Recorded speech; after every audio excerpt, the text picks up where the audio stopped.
Ethan arrived at the old mountain lodge just before sunset. It had been years since anyone in his family had stepped foot there. His late uncle had left it to him, a small wooden house surrounded by tall pine trees and the calm whisper of the wind. The road was rough, the kind of path that tested patience and tires, but Ethan didn't mind.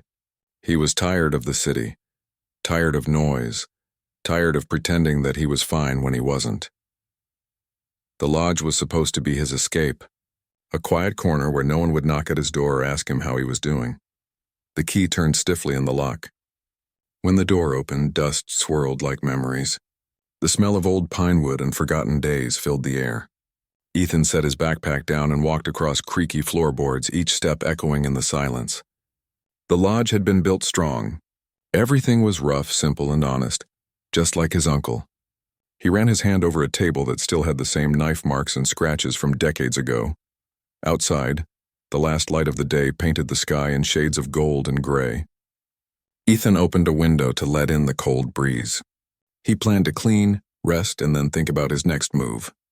The inheritance had come unexpectedly, along with a short note from his uncle's lawyer. The lodge and everything inside now belonged to you. Take care of it as he did. But when Ethan turned to head upstairs, he froze. There was movement.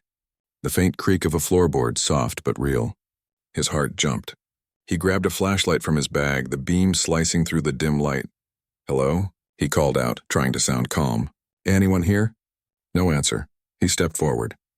The sound came again from the back room. The old door was slightly open. When he pushed it, it revealed a figure standing by the window. A young woman, her back turned, her hair dark and tangled like she hadn't combed it in days. She turned slowly, her eyes wide, her face pale but strong. She didn't look surprised. It was as if she had been expecting him. "You finally came," she said quietly. Her voice was steady, but there was something fierce behind it, like she had been living on the edge for too long. Ethan blinked, unsure if he was dreaming. "Who are you? How did you get in here?" The girl didn't move. She looked around the room, then back at him. "This place, it's not empty. It never was.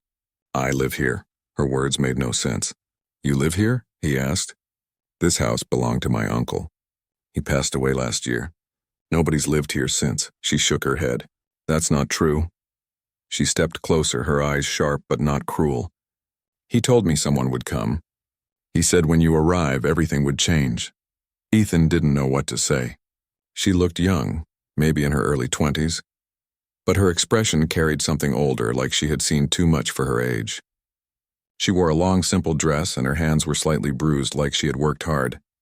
"Look," he said, softening his voice, "I don't want trouble. If you need a place to stay tonight, fine. But tomorrow we need to figure out what's going on." The girl stared at him for a long time. The tension in the air felt thick.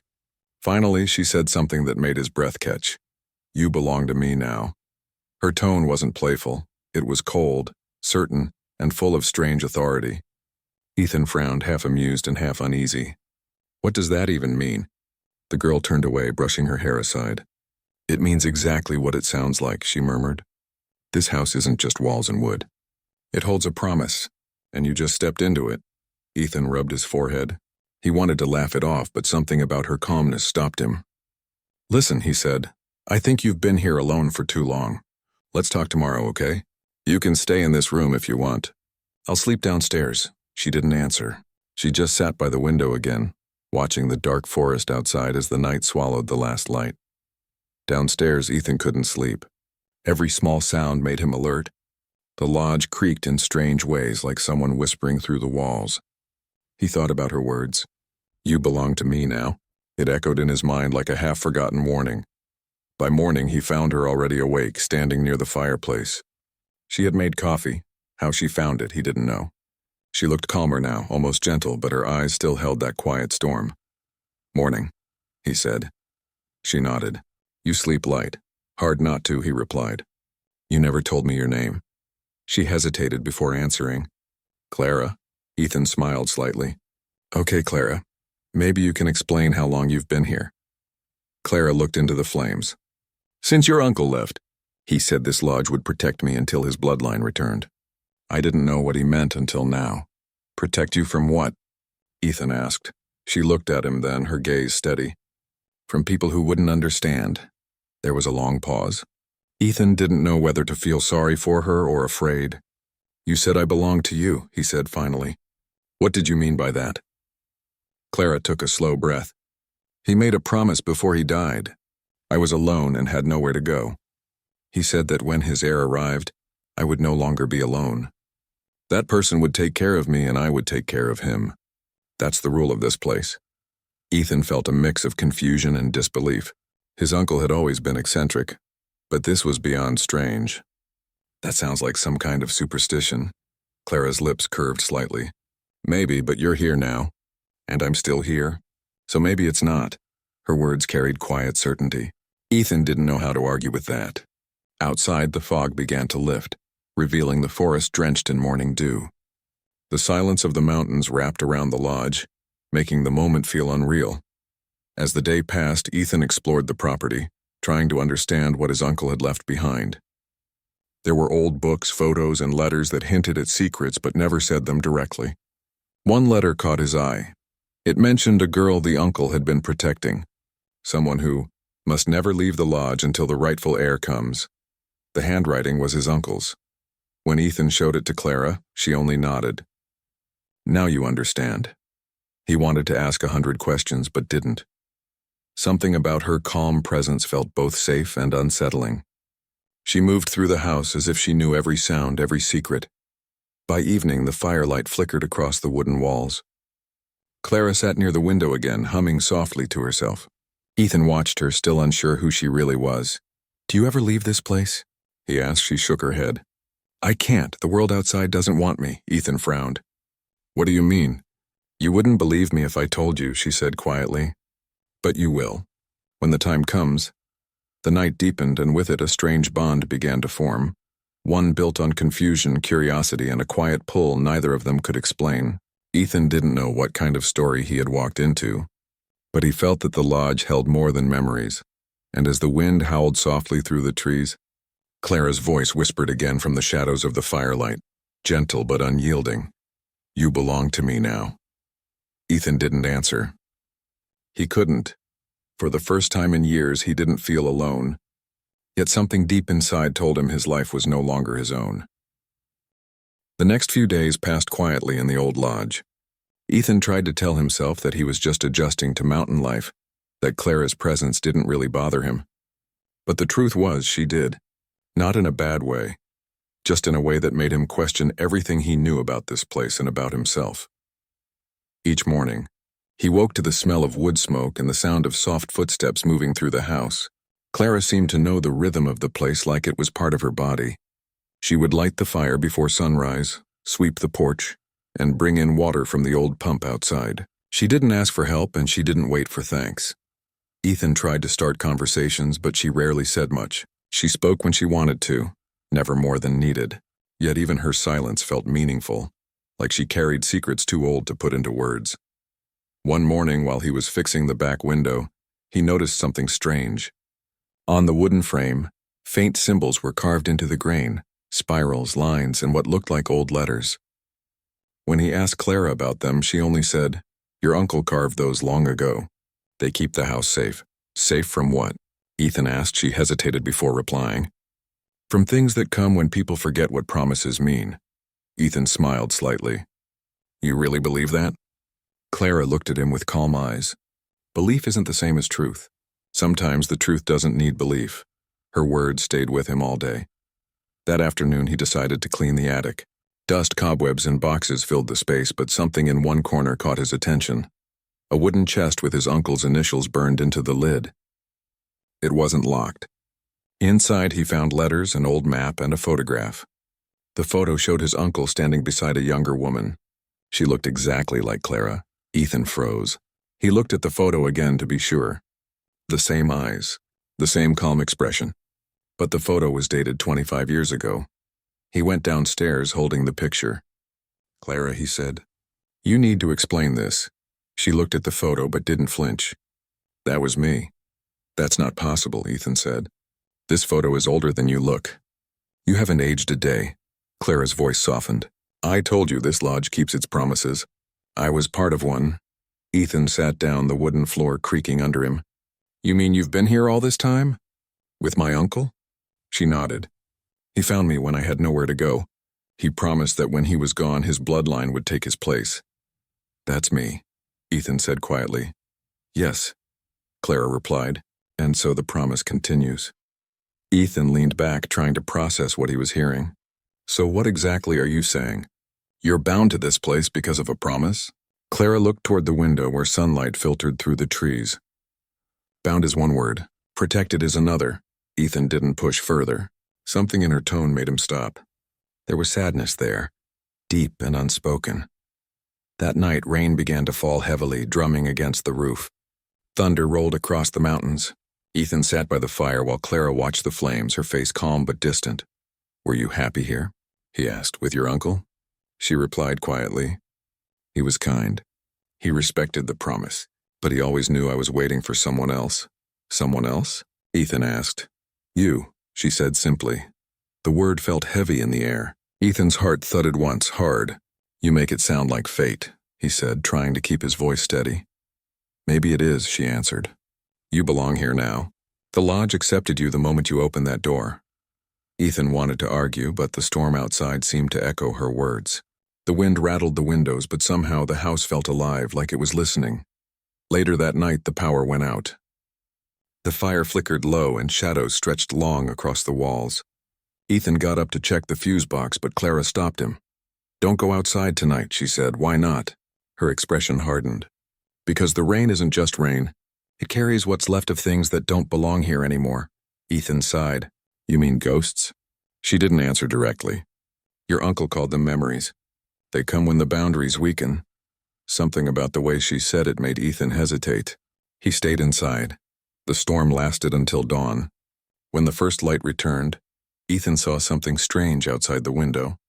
Footprints in the mud leading to the edge of the forest, but not returning. They were bare, small, and fresh. He turned to ask Clara, but she was already standing at the door looking out. They were here again, she said softly. Who? The ones who never left? Ethan followed her outside. The forest smelled of wet earth and pine. The footprints stopped near an old stone marker covered in moss. Clara knelt beside it and wiped away the dirt. Words were carved there, almost unreadable. To those who keep the vow, this ground will remember you. Ethan looked down at her. You really think this has something to do with a vow? Clara nodded. Your uncle made it. And now you carry it, he frowned. I didn't agree to anything. You didn't need to, she said softly. Blood remembers, even when words are forgotten. The way she said it made Ethan's skin prickle. He felt like a stranger in his own inheritance. That night, as he sat by the window, he saw Clara standing outside under the moonlight. Her face was calm, but her eyes glowed faintly, not with light, but with emotion he couldn't name. He stepped outside quietly. What are you doing out here? He asked. Listening, she said. To what? To the house. It talks when the night is still enough. Ethan looked around. I don't hear anything, Clara smiled faintly. That's because you still belong to the world outside. But you'll hear it soon. Everyone who stays does. Ethan rubbed his arms, the air cold around them. Why me, Clara? Why did my uncle bring you here? Why keep you hidden? She looked at him then, and for the first time her eyes softened completely. Because I was never meant to leave this place.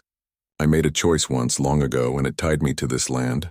Your uncle only kept me safe. You're the one meant to set me free. Ethan's breath caught. Free? How? You'll know when it's time, she said quietly. Her calmness unsettled him, but he saw something else too. Loneliness. A deep, aching kind of solitude that no words could touch. As they stood there under the pale light of the moon, the forest whispered softly, like voices from long ago. Clara closed her eyes and the wind seemed to move around her in gentle circles. For the first time, Ethan didn't feel fear. He felt connection, strange and unexplainable, but real. When they went back inside, the fire had nearly gone out. Clara added more wood and the flames rose again, painting her face in soft gold light. Tomorrow, she said, you'll start to understand what this place really is. Ethan nodded slowly. He didn't know what was waiting for him, but one thing was certain. The lodge was no longer just a house. It was alive, holding stories older than memory, and Clara was part of it. As he lay awake that night, he heard her humming again. A low, haunting melody that seemed to come from the very walls. It wrapped around him like a promise, and when his eyes finally closed, her words echoed softly in his dreams. You belong to me now. But this time they didn't sound like a claim. They sounded like fate. The next morning, the sunlight spilled softly through the curtains, touching every corner of the old lodge. The storm had passed, leaving behind the smell of wet pine and earth. Ethan woke up slowly, his mind still heavy from strange dreams. He could not remember all of them, but one thing stayed clear. A voice calling his name, the same soft tone Clara used when she said, "You belong to me now." He sat up and looked around. Everything was quiet. Clara was not in the room, but the fire had already been lit. The air was warm and there was fresh bread on the table. It was strange how she always seemed to move before him, as if she never really slept. When he stepped outside, he found her sitting near the wooden fence at the edge of the property, watching the fog roll through the trees. She looked calm, her dark hair blowing gently in the cold wind. "You wake early," he said. "I don't sleep much," she answered, not turning her head. Ethan stood beside her, his eyes following hers toward the forest. "You said last night that I'm supposed to free you. What does that mean?" Clara was silent for a long moment before replying. "It means the lodge holds me here until the one who inherits its promise understands it fully." "Understands what?" he asked. "The reason it was built," she said softly. Ethan frowned. "It's just a house." She shook her head slowly. "No, it's more than wood and nails. It's a place that remembers. Every tree used to build it was taken from this land, and the land remembers the hands that touched it." Her words felt strange, but not foolish. Ethan had spent enough time there to feel the same quiet life inside the walls. When he worked around the house, the boards sometimes creaked in rhythm, almost like a heartbeat. Later that day, he went into the shed behind the lodge. Inside were his uncle's old tools, boxes, and a small locked trunk. The key wasn't there, but curiosity pushed him to open it anyway. After a few minutes, he managed to lift the lid using a nail bar.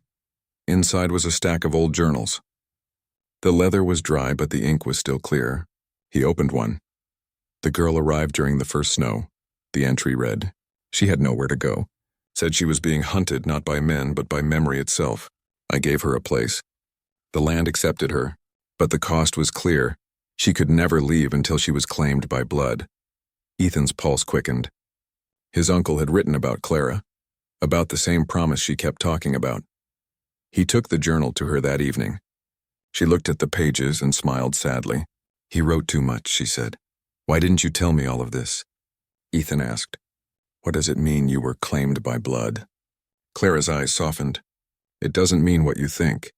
It means I was tied to this place by the life that protected me. Your uncle gave me shelter when I had nothing. The land sealed the promise in his name. When he died, it passed to you." Ethan sat beside her, the sound of crickets filling the air. "So, if I understand this right, I didn't choose this. It just happened." "Yes," she said gently. "But the land doesn't bind anyone by force. You can leave if you wish. It's only that once you do, the lodge will close itself. It will belong to silence again." He looked at her, her face glowing faintly in the firelight. "And what about you?" "If you leave," she said, "I'll fade with it." Ethan stared at the flames, feeling something stir inside him. Not fear, but an ache. He didn't want to believe it, but he also didn't want to see her disappear. He had come here searching for peace, not mystery, yet somehow this quiet girl had become part of the air he breathed. The next day, he decided to explore deeper into the forest. Clara warned him not to go far, but he needed answers. The woods were dense and the air was cool. After walking for nearly an hour, he reached an old clearing where stones stood in a rough circle. Each had carvings similar to the ones on the window frame, spirals and lines that looked like ancient writing. In the center of the circle was a flat rock covered with moss. On it, someone had scratched a new message. "The one who listens to the land will understand its heart." Ethan touched the stone and felt a strange pulse beneath his hand, a faint vibration, like the heartbeat of the earth itself. When he returned to the lodge, Clara was waiting by the door. Her face was pale. "You went there, didn't you?" "Yes," Ethan admitted. "You knew about it." She nodded slowly. "That place is the heart of the promise. Your uncle built the lodge nearby so I would never wander too far. The circle binds the land and everyone who accepts its protection." Ethan studied her face. And what happens if the circle is broken? Clara looked at him, her voice quiet but clear. Then both of us fade. That night, a strange calm filled the air. There was no wind, no sound, only silence so deep it pressed against the walls. Ethan couldn't sleep. He walked downstairs and found Clara sitting by the fireplace again. She was holding one of the old journals, tracing the handwriting with her fingers. "When he died," she said softly, "I thought it would end, but then I felt something. The same promise still alive. That's when I knew you were coming." Ethan stood quietly. "You waited all this time?" "Yes," she said. "And I will keep waiting until the land decides I can rest." Her words broke something inside him. He realized she wasn't fierce because she wanted control. She was fierce because she was tired of being forgotten. The firelight flickered across her face. For the first time, Ethan saw a small tear slide down her cheek. She quickly brushed it away and whispered, "I don't want you to feel trapped here because of me." Ethan shook his head. "You're not the reason I'm here anymore." Clara looked up at him, her eyes wide, searching his face for truth. He smiled faintly. "When I first came here, I wanted to escape everything. But now I think I was brought here to understand what my uncle really valued. Keeping promises. Even when no one else remembers them." She said nothing, but her expression softened. That night, as he drifted to sleep near the warm fire, he heard the faint sound of the forest breathing. The walls no longer felt like barriers. They felt alive, like the heartbeat of something ancient and kind. In his dream, he saw Clara standing in the circle of stones, her hair moving gently in the wind. The fog swirled around her and she smiled. "Soon," she whispered, "you'll know what freedom really means." When he woke, the dawn was pale and quiet. The feeling in the air had changed, lighter, almost peaceful.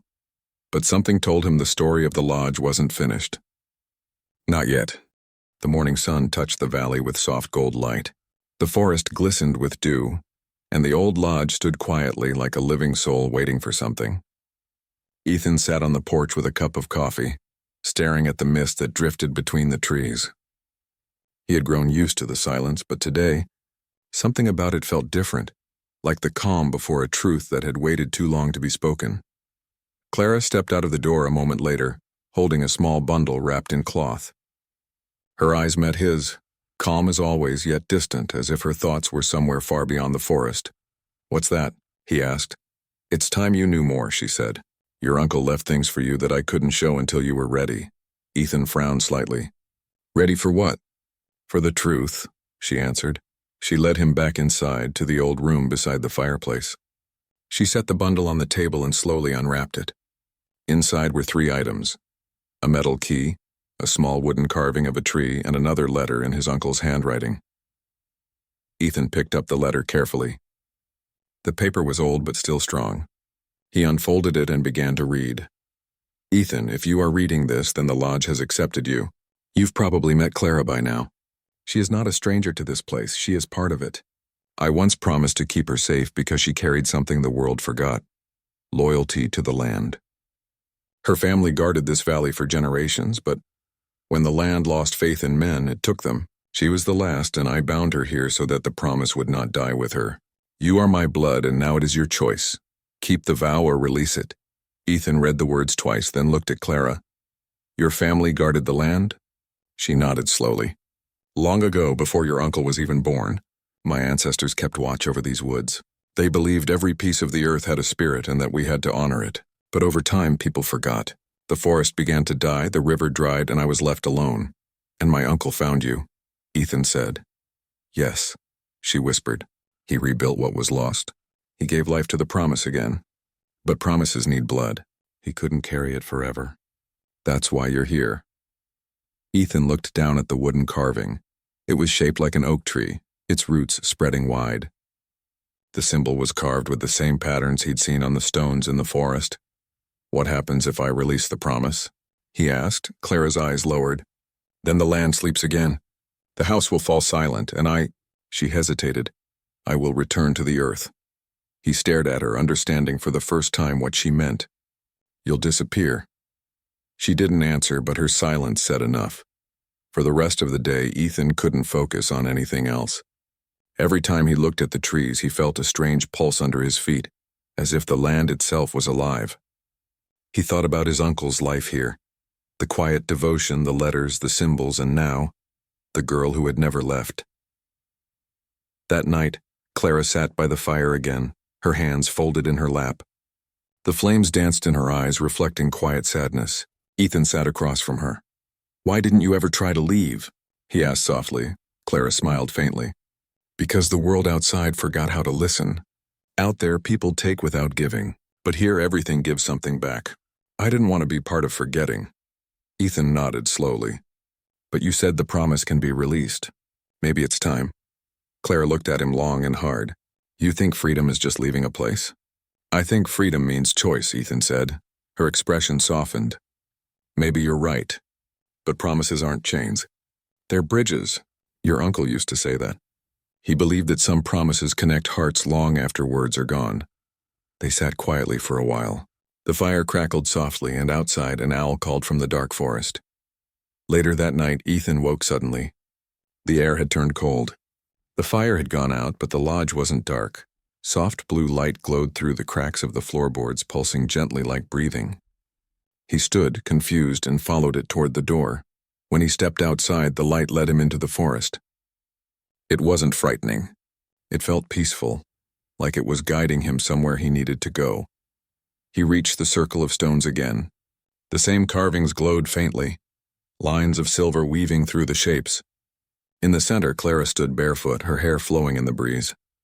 "You weren't supposed to come," she said softly. "I had to," Ethan replied. "This place keeps calling me." She looked down, her voice trembling slightly. "The land is choosing. It feels your heart. It knows what you're thinking." Ethan stepped closer. "And what if I choose to free you?" Clara's eyes shimmered in the moonlight. "Then I will vanish. The promise will end and the land will sleep again. But the peace you feel here will fade too. It will be just another forgotten place." Ethan looked around at the glowing stones, the trees swaying like quiet sentinels. "And if I keep the promise?" "Then I stay," she said. "But the vow will bind you too. You'll never truly leave.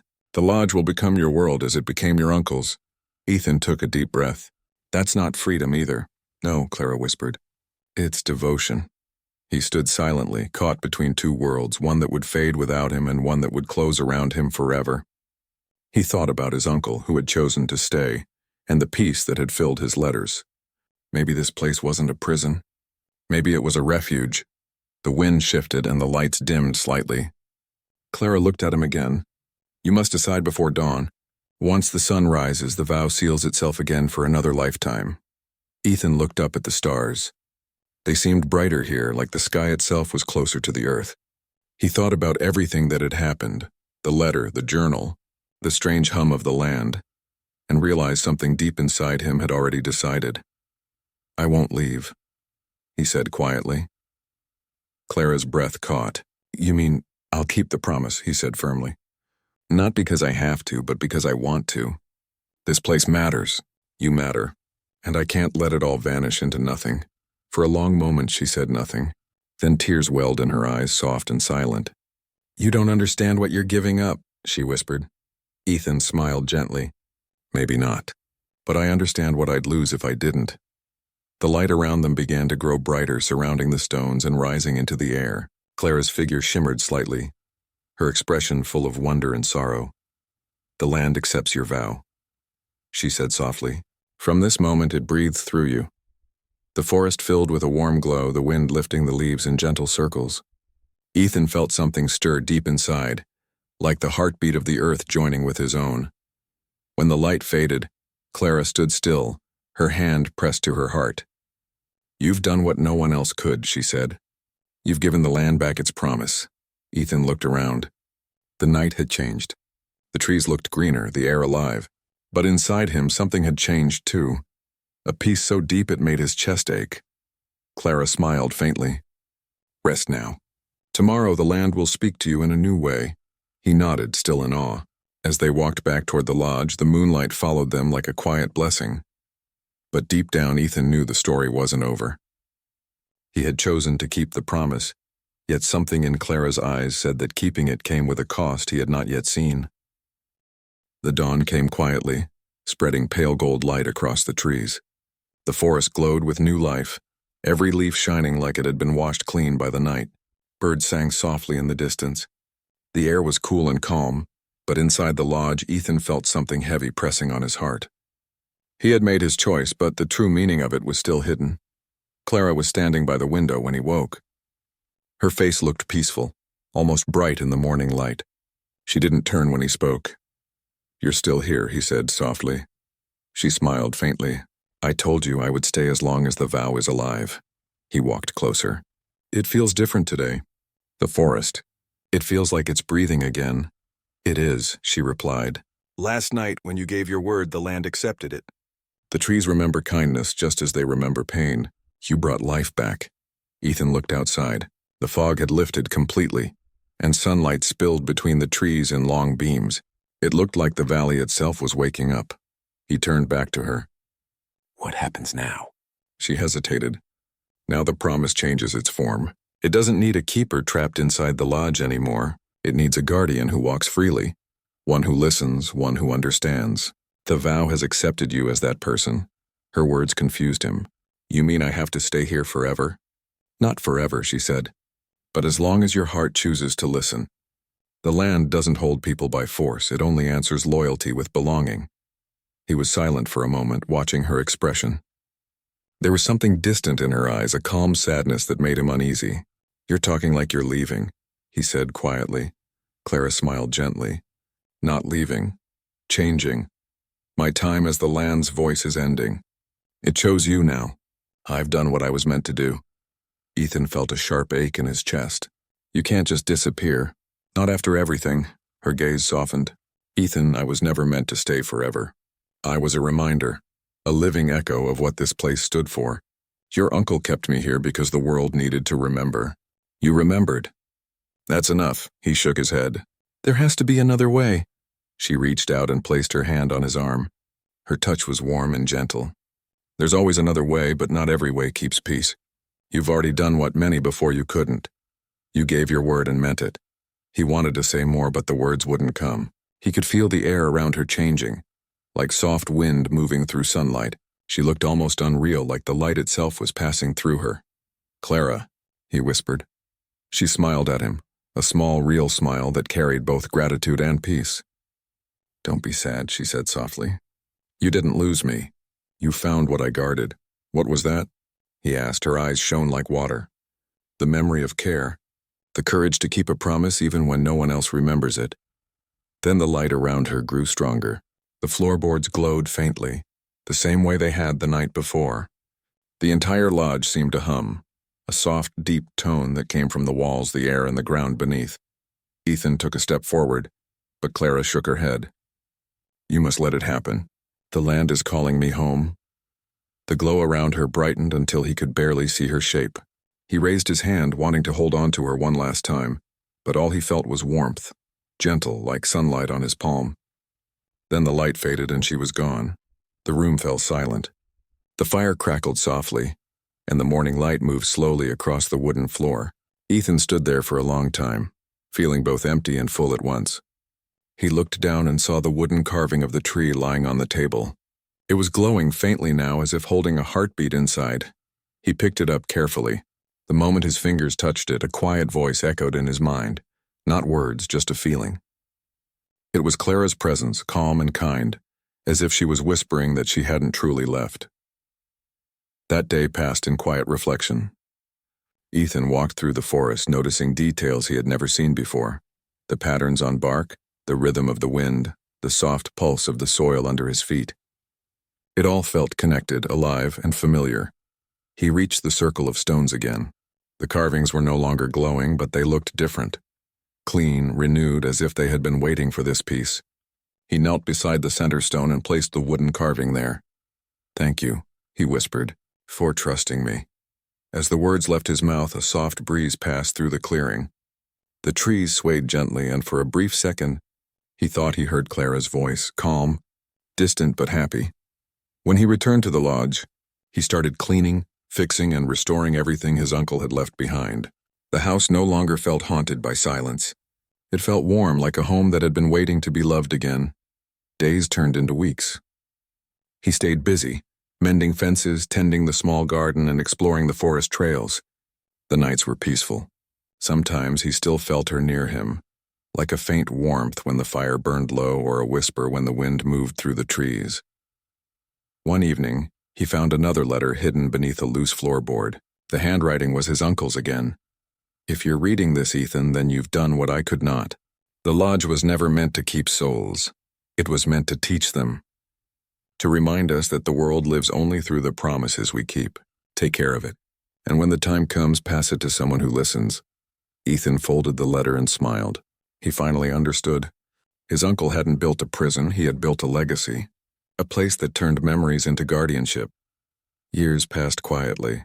Ethan became part of the valley's rhythm, the same way his uncle once had. Travelers who came through the mountain often spoke of the strange peace that surrounded the lodge. Some said they saw a woman in white near the edge of the forest, smiling before fading into the trees. Ethan never corrected them. He just nodded and smiled softly. Sometimes when the evening light painted the valley gold, he would sit on the porch, listening to the wind. And every now and then he would whisper her name, "Clara," and the wind would answer, soft as a sigh, wrapping around him like an old friend. He no longer felt alone.